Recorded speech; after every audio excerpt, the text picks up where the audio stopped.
नमस्कार मित्रों, मैं अधिवक्ता गौरव व्यास मेरा अभिवादन स्वीकार करें।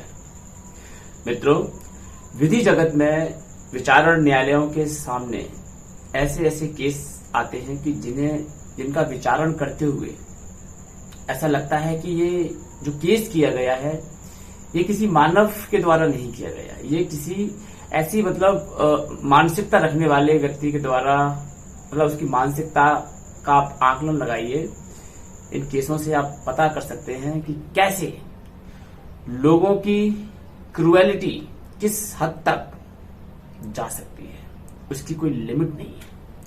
आज का ये केस है, कैसे पकड़ी गई भारत की सबसे खूंखार सीरियल किलर मां बेटियों की कहानी। जी हाँ, ये कहानी शुरुआत होती है महाराष्ट्र के कोल्हापुर से।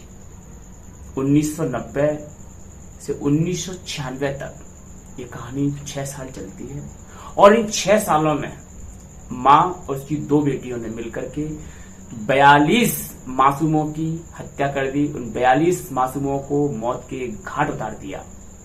आप जानेंगे तो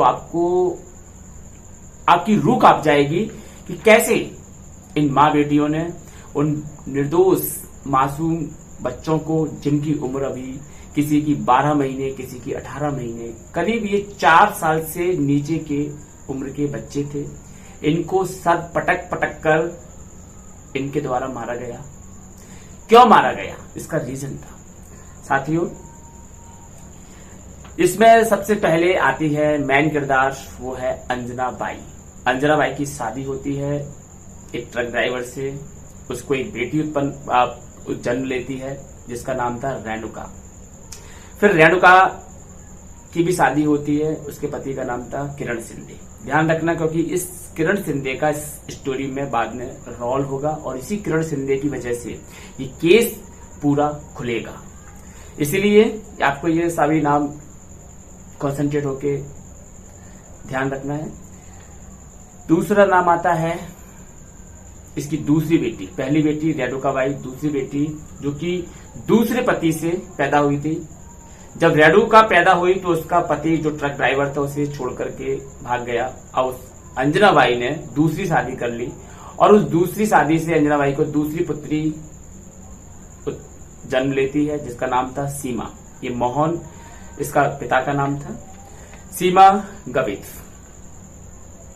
मोहन जिससे सीमा जन्म ली वो भी अंजना बाई को छोड़ के चला गया। अब अंजना बाई अकेली, इन दोनों का भरण पोषण अंजना बाई के जिम्मे। बच्चियों का भरण पोषण करने के लिए अंजना बाई चोरी चकारी, पॉकेट मार ऐसे किया करती थी। उसने इस लाइन को चुना और अपनी बेटियों को भी उसने इसी लाइन में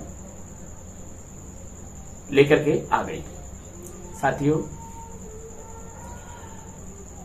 घटना है 1990 की। अभी तक तो ये छोटी मोटी चोरी चकारियां करती थी। एक दिन क्या हुआ, अंजना बाई रास्ते में जा रही थी। आपने देखा होगा कि बड़ी बड़ी सिटियों में मजदूर बाहर से आते हैं मजदूरी करने के लिए और फिर जैसे ही उनका सीजन खत्म हो जाता है वो चले जाते हैं। तो कुछ मजदूर कोल्हापुर में मजदूरी करने के लिए आए हुए थे, स्लम्स एरिया में निवास करते थे, उनके बच्चे ऐसे ही घूमते रहते थे। तो अंजना बाई को रास्ते में एक दिन एक छोटा सा बच्चा मिलता है और उस छोटे बच्चे को उसने उठा लिया। अभी उसका ये कंफर्म नहीं है कि क्या करेगी, बच्चे का क्या करेगी, लेकिन चूंकि उसका प्रोफेशन था चोरी करने का, वो एक मंदिर में जाती है। मंदिर में जाकर के लोगों की जेब काटती है, चोरी करती है, पकड़ी जाती है, लोग उसे मारते हैं, पीटते हैं। तो जो बच्चा उसकी गोद में था, जो वो चुरा के लेके आई थी, अभी कंफर्म नहीं था कि इसका क्या करना है, उस बच्चे को उसने जोर से जमीन पर दे मारा। बच्चे के सिर से खून निकला और उसने कहना चालू कर दिया कि मैं इस बच्चे की मां हूं और ये तुमने क्या किया, मैं एक बच्चे की मां कभी चोरी नहीं कर सकती। तो लोगों का जो ध्यान उसे मारने पीटने पर था अब उस बच्चे पर चला गया। जैसे बच्चे पर ध्यान जाता है लोग भयभीत हो जाते हैं और सोचने लगते हैं कि ये चोर नहीं हो सकती, इसने चोरी नहीं की। साथियों, उस बच्चे की वजह से लोगों ने इसे छोड़ दिया। अब उस बच्चे को लेकर के जैसे ही अंजना बाई आती है, बच्चा जो है रास्ते में रोना चालू कर देता है। बच्चे के सिर से खून निकल रहा था, उसको सिर दर्द भी जो दर्द था उसके कारण करा रहा था। तो अंजना बाई उस बच्चे को रास्ते में एक बिजली का खंभा होता है, उस बिजली के खंभे से सिर्फ 2 पैर पकड़ के सिर के बल ऐसे घुमाते हुए उसको हिट करती है बिजली के खंभे से। जैसे बिजली खंभे से 1 बार 2 बार 3 बार 4 बार उसको हिट किया गया, अब उसका रोना बंद हो गया, उसकी अंतिम सांस ही उखड़ गई, मतलब वो बच्चा मर गया। पास में उसे डंप किया, आगे निकल लिए। पहली बार अंजना बाई और उसकी 2 बेटियों रेणुका और सीमा गवित, इनके मन में यह ख्याल आया क्यों ना हम अपनी चोरी को आसान बनाने के लिए बच्चे का सहारा लिया जाए। अब उन्होंने बच्चे का सहारा चोरी को आसान बनाने के लिए, जिससे कि जब वो चोरी करने के लिए जाएंगे तो बच्चों की आड़ में बच जाएंगे, जैसे कि मंदिर में बची थी। इन्होंने ऐसे कर करके न जाने कितने बच्चों को चुराया और उनको मार डाला। ऐसे ही एक दिन इन्होंने एक बच्ची को चुराया जिसका नाम था भावना। उस भावना नाम की बच्ची को, जो कि अभी कुछ ही महीने की बच्ची थी, चुरा करके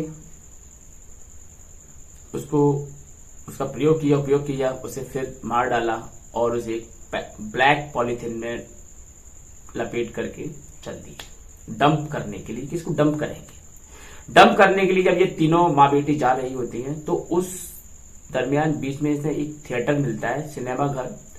तो इनकी सोच देखिए, डेड बॉडी हाथ में है, सिनेमा घर मिलता है, उस सिनेमा घर में ये मूवी यानी कि पिक्चर देखने के लिए तीनों चली जाती हैं डेड बॉडी के साथ। डेड बॉडी को नीचे रखती हैं, आराम से बैठती हैं, सिनेमा देखती हैं, और सिनेमा जब खत्म होता है तब इनको याद आता है कि हमारे साथ तो एक डेड बॉडी है, इसका क्या करना। ये तीनों जाती हैं सिनेमा घर के बाथरूम में जाकर के उस बॉडी को एक साइड से कहीं छोड़ देती हैं। जब सफाई कर्मचारी अगले दिन आता है, उसको दिखता है, उसकी चीख निकल पड़ती है कि ये क्या, बताता है, इन्वेस्टिगेशन होता है।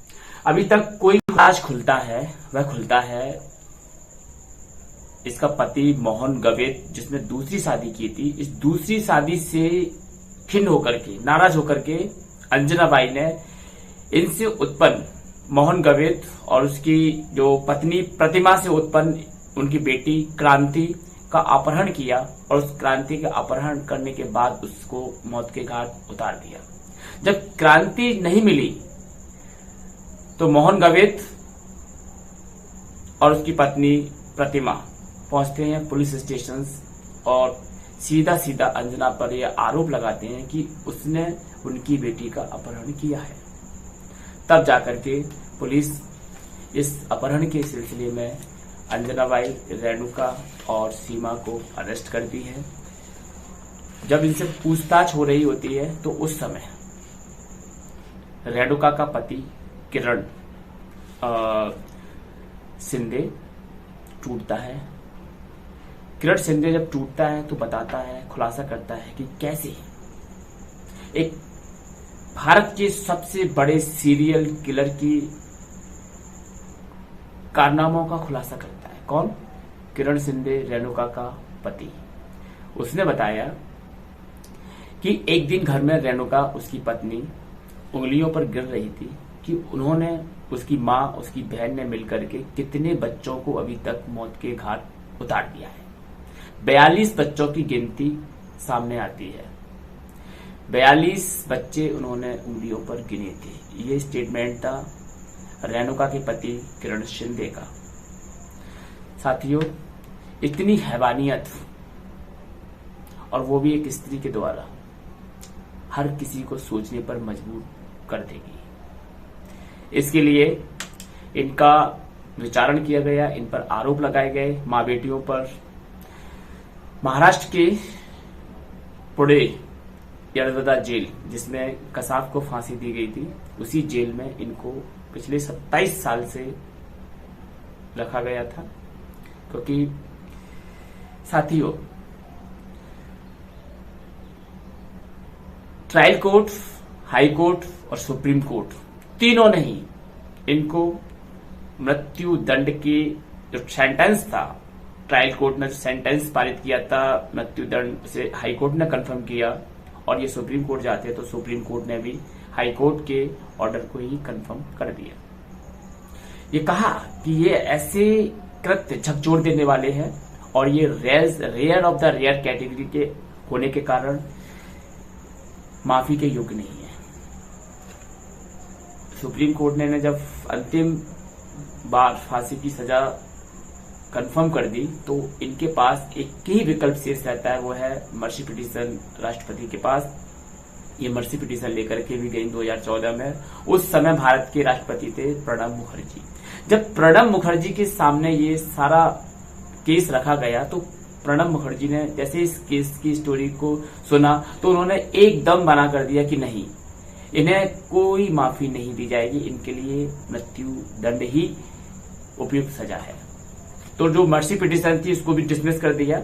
अब इनके पास चूंकि अभी कुछ राइट्स बचे थे, ये सुप्रीम कोर्ट में फिर से मूव करते हैं और बोलते हैं कि हमें माफी की जगह अब एक काम कीजिए, जो मृत्यु दंड है उसी को आजीवन कारावास में बदल दीजिए, आजीवन कारावास में, क्योंकि इतने दिन से हमें सजा बोली है और हमें कभी भी इस सजा का निष्पादन नहीं किया गया है, इनका एग्जीक्यूशन नहीं किया गया सेंटेंस ऑफ डेथ का।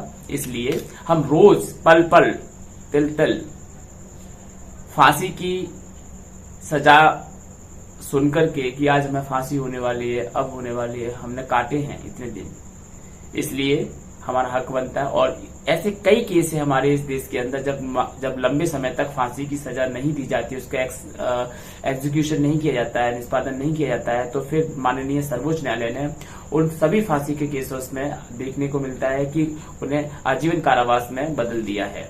तो साथियों, ये थी भारत की सबसे खूंखार माँ बेटियों के सीरियल किलर की कहानी, जो कि आपको सोचने पर मजबूर कर देगी। हमारी आपसे अपील है कि अगर आपको अपने गली मोहल्ले में आपको कहीं पर भी ऐसे संदिग्ध लोग मिलें, सावधान, अपने आस पड़ोस में भी सावधान। क्यों? क्योंकि कभी भी क्रिमिनल मेंटेलिटी किसी की भी बन सकती है। साथियों, ऐसे न जाने कितने केस भरे पड़े हैं विधि जगत में, जो हमें शिक्षा देते हैं, सीख सिखाते हैं कि कैसे लोगों ने अपने जरा जरा से ईगो के लिए, अपने इस निजी सेल्फिश स्वार्थ के लिए लोगों को सीरियल किलर्स बना दिया। आज की कहानी यहीं पर एंड करते हैं, फिर किसी नए एपिसोड के साथ मिलते हैं। नमस्कार।